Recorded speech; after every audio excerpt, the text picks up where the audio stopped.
Каждый из них хотел жить, строить планы, воспитывать детей и создавать семью. Трудно подобрать слова, описывающие пережитое их родственниками. В Ингушетии в результате исполнения служебного долга погибли более 400 сотрудников правоохранительных органов. Тысячи остались инвалидами. Обращаясь к собравшимся здесь вдовам, детям и боевым товарищам, глава Ингушетии отметил, что сотрудники органов всегда готовы выполнить приказ. Они не дрогнули в минуту опасности и обеспечили нам светлое будущее.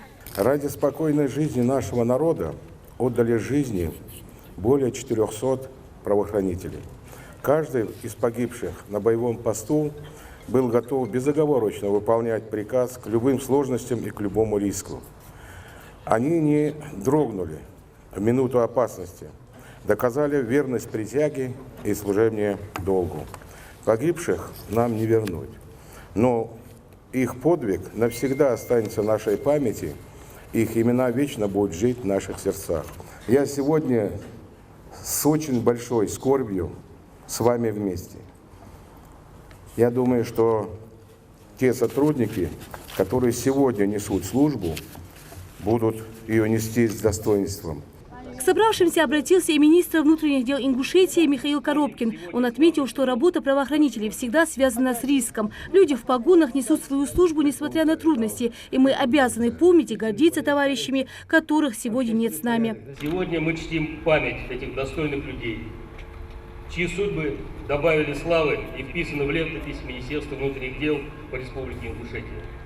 Для нас имена этих достойных людей не только память, но и образец доблести, смелости, преданности долгу. Каждый день своей службы, каждое дежурство, каждую операцию мы проводим под сенью памяти и стараемся служить так, чтобы нам не было стыдно перед погибшими, чтобы их близкие могли убедиться, что мы этого достойны и продолжаем дело павших. Сын Вахин Альгиева погиб при исполнении служебного долга в непростое для Ингушетии время. Для отца он был опорой и надеждой на достойную старость. Сегодня вместе со своим внуком он пришел почтить его память.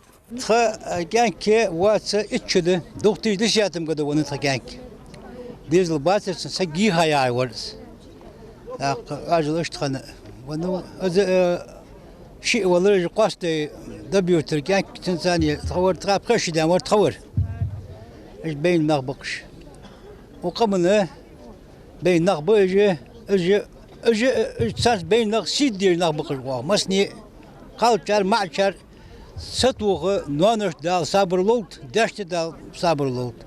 Трудно сдержать слезы, когда ты остался один, потеряв целый мир несбывшихся надежд. В руках Миланы Ганижевой портрет сына Хамзата. Он погиб по дороге на боевое задание 3 января 2017 года. Хамзата все любили. Он был честным, жизнерадостным и любящим сыном.